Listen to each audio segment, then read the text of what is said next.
sekali. Kalau Sabtu Minggu pasti banyak yang berolahraga di sini. Ini namanya lapangan Gazebo. Singkatan dari Gabungan Sepak Bola Indonesia Bandung Utara, karena dulu ada tim sepak bola dari Bandung Utara yang selalu memenangkan kejuaraan. Ada juga yang bilang itu karena diambil dari kata gazebo. Karena dulu sebelum jadi lapangan di sini ada satu bangunan gazebo yang ada sebelum yang sekarang jadi lapangan gazebo ini. Lanjut lagi, setelah lapangan gazebo dan HB atau gedung sate, sebelahnya HB-nya ada taman tematik lagi, namanya Taman Lansia. Taman teraneh sekota Bandung. Kenapa? Namanya aja lansia, yang main bukan lansia. Coba lihat ke dalam. Betul? Bocil semua ya. Primadonanya yang lagi mangap. Si Dino. Dari pagi sampai sore diem di sana, nanti pulangnya ke seberang. Ini kandangnya. Sebelah kiri, kandangnya si Dino, Museum Geologi. Bukan cuma kandangnya si Dino saja, tapi ini juga menjadi salah satu museum terbesar se-Asia Tenggara yang dibangun pada tahun 1928 dan dulunya adalah laboratorium. Sebelahnya museum ada gedung Dwi Warna. Dulunya ini adalah kantor sekretariat konferensi Asia Afrika yang juga menjadi tempat pengambilan dana pensiunnya orang Belanda zaman dulu. Lalu selain ada gedung Dwi Warna dan museum geologi, sebelahnya gedung Dwi Warna, sebelah kiri juga di depan ini ada kantor RRI atau kantor Radio Republik Indonesia. Tadi saya bilang kan kalau gedung 3 warna itu tempat pembacaan teks proklamasi se-Indonesia ya.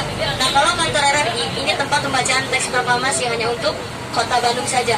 Di jalan di Ponorogonya ada kantor radionya. Kalau di daerah Cibaduyut itu ada TV RI-nya ya. Sebelah sananya ada Busdai. Dan selain ada sejarahnya di Bandras juga, sebetulnya di depan kita ini mau lewatin satu tempat, bukan satu tempat, dua tempat yang dulu sempat terkenal gara-gara film. Ada yang sudah pernah nonton filmnya? Dilan? Udah ya? Akang teteh yang masih muda mana Jung? Oh berarti tua semua ya. Jadi saya anak milenialnya sendiri ya. Semuanya anak kolonial ya. Oke. Kita mau lewatin rumahnya Teh Milea sama sekolahnya Dilan. Saya jujur belum pernah nonton film Dilan, tapi saya tahu. Karena waktu syuting saya lihat rumahnya Teh Milea sebelah kanan warna putih di depan. Coba kita lihat sama-sama, ada nggak Teh Mileanya? Ada. Udah pasti nggak ada, kan lagi legain dulu di depan ini. GR. Yang ada bukan Milea, saya mau biliur ya. Lanjut lagi, sebelum ke sekolah Dilannya, sebelah kiri ini ada satu pasar yang juga terkenal dari namanya, yaitu Pasar Sogo, singkatan dari Shopping Bari Cingoko. So, lihat pada jongkok nggak? Di sini tuh tempat dijual barang-barang bekas tapi yang masih layak pakai. Yang sering main ke sana, bapak-bapak. Oke, lanjut lagi. Nah ini sekolah Dilannya. Saya selalu aneh sama sekolah Dilan. Kenapa di depannya selalu banyak yang jualan baju es lilin? Ada yang tahu baju es lilin? Itu singkatan juga dari baju Sarah dipakai ulin alias daster. Betul daster sekarang dipakai main? Sok jujur. Betul kan? Ya saya selalu bilangnya baju es lilin. Nah ini namanya SMA Negeri 20 Bandung, terkenal karena bekas tempat syutingnya Dilan. Ada Dilannya? Udah pasti nggak ada. Ganti profesi dulu, jadi driver bandros. Tapi beda kepanjangan ya. Dilan itu mah udah pasti dilanda cinta, kalau Bang Roman mah dilanda banjir. Orang dari kolot soalnya. Gak kita orang dari kolot saya. Enggak. Oke, lanjut lagi. Dan sebelum terkenal karena bekas tempat syutingnya Dilan, itu dulunya SPG 2 atau Sekolah Pendidikan Guru 2. Lalu yang sebelah kanan ini ada masjid, namanya Masjid Istiqomah yang dibangun pada tahun 1926. Sebelum jadi masjid, dulu di sana terdapat satu monumen, namanya Monumen Kantor Radio Malabar untuk menandai komunikasi suara Bandung Den Haag Bandung. Mana kebalik ya, Den Haag van Bandung namanya. Dan bentuk monumennya itu lumayan agak unik, Bapak Ibu Kang Teteh. Bentuk monumennya itu kayak patung globe besar, bulat, disimpan di tengah-tengah dan dihapit sama dua patung, mohon maaf, pria tanpa busana. Dihapit sama dua patung pria tanpa busana. Patung yang sebelah kanan, pria yang sebelah kanan itu tangannya lagi kayak gini. Jangan lihat kanan kiri karena sudah tidak ada monumennya yang sekarang jadi Masjid Istiqomah. Dulu monumennya ada di sana.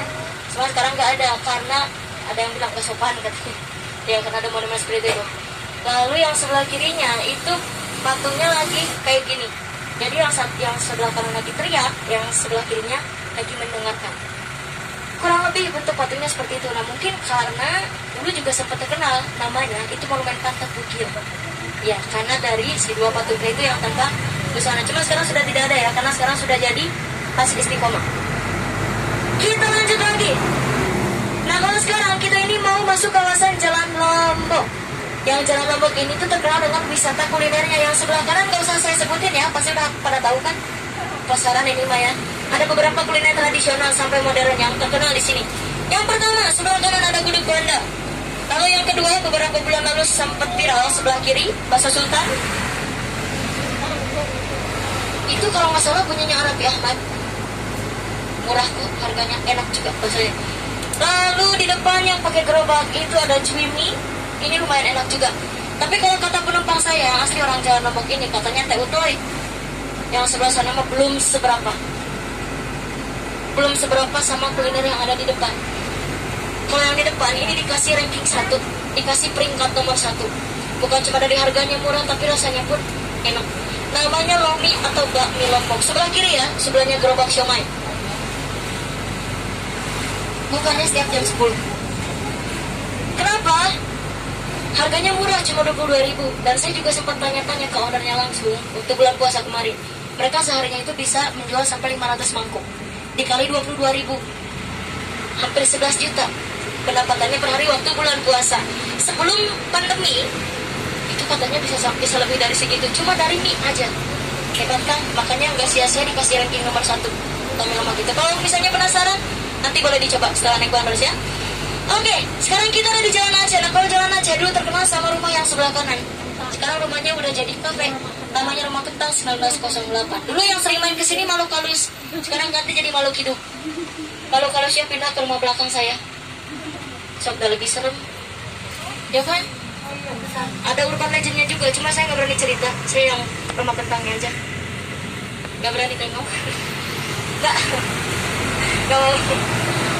Rumah Kentang itu masih mempertahankan gaya arsitektur zaman Belanda, namanya Art Deco atau Artistic Decoration. Sebelahnya Rumah Kentang ini Gor Saparua. Bapak Ridwan Kamil dulu pernah punya rencana juga mau bangun taman Dilan di sini. Cuman tidak jadi karena banyaknya pro dan kontra. Dan dulunya juga Gor Saparua ini bekas tempat konsernya musik-musik underground atau metal. Seberangnya Gor Saparua, belakang saya ini ada Kodikat AD atau tempat pendidikan TNI Angkatan Darat. Dulunya ini namanya Yarbers atau tempat diadakannya pasar raya pameran tahunannya orang Belanda. Seberangnya Yarbers ada taman tematik lagi, namanya Taman Maluku atau Moluccan Park. Taman Maluku nggak kalah serem sama Rumah Kentang. Di sini juga ada hantunya, tapi hantunya jadi-jadian ya. Kalau saya sama Pak Roma selalu bilangnya hantu Dewa Dewi. Pagi-pagi Dewa, malamnya Dewi. Ya kembarannya Taman Lawangnya ada di Jakarta atau Taman Maluku. Cuman kalau saya pribadi sih memang lebih takut sama hantunya Taman Maluku ketimbang hantu Rumah Kentang. Saya soalnya jujur pernah dikejar sama hantu itu. Makanya saya lebih takut sama hantu Taman Maluku. Oke, lanjut lagi. Yang sebelah kanan, ini taman tematik juga. Cuman ini beda sama taman-taman yang lain. Kalau taman-taman yang lain gak bayar, masuknya gak bayar. Kalau ini satu-satunya taman berbayar di Kota Bandung. Namanya Taman Lalu Lintas. Waktu sebelum pandemi, bayar masuknya murah, cuma 5.000 hari Senin sampai Kamis, 7.000-nya Sabtu dan Minggu. Hari Jumatnya tutup. Sama kayak sekarang lagi pandemi juga masih ditutup.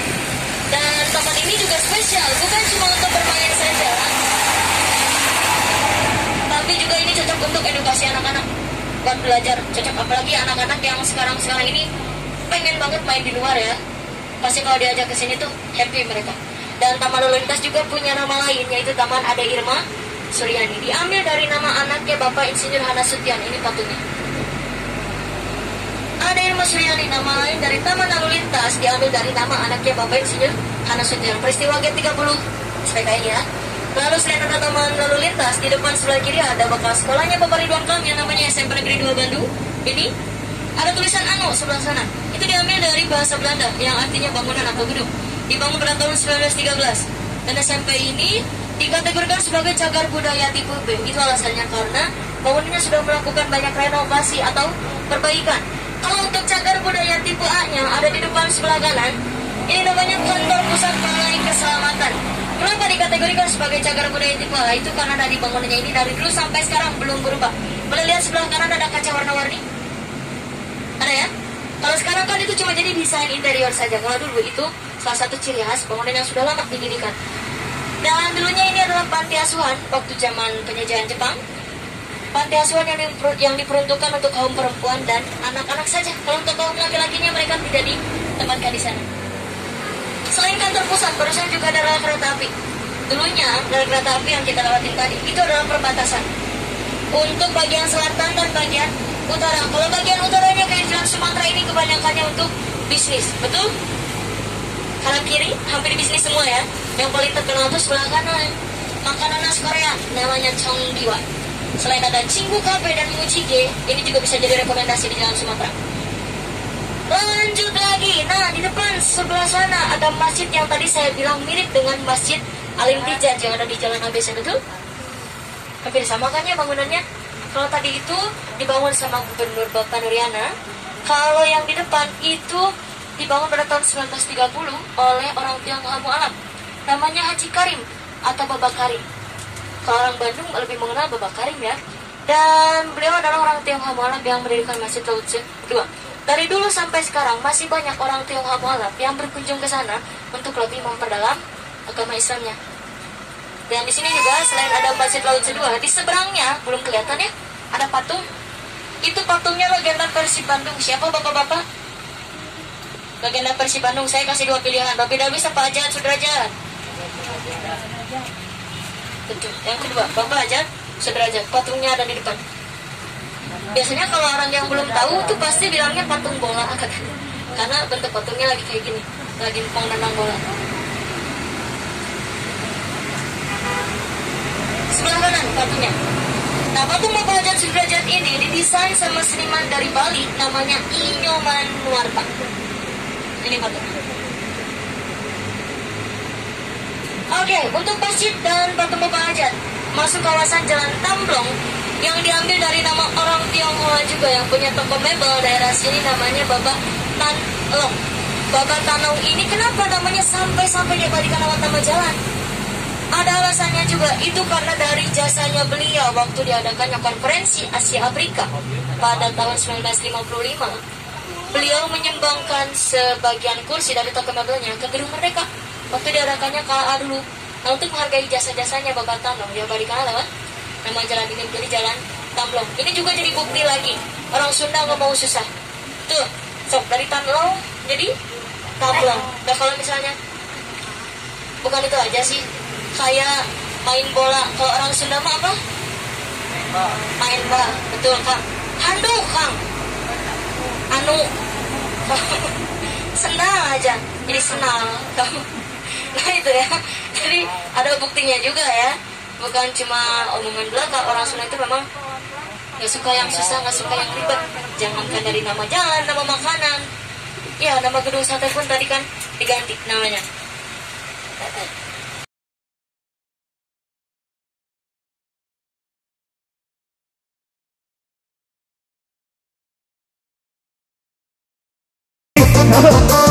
Yang punya cinta ada buat Bang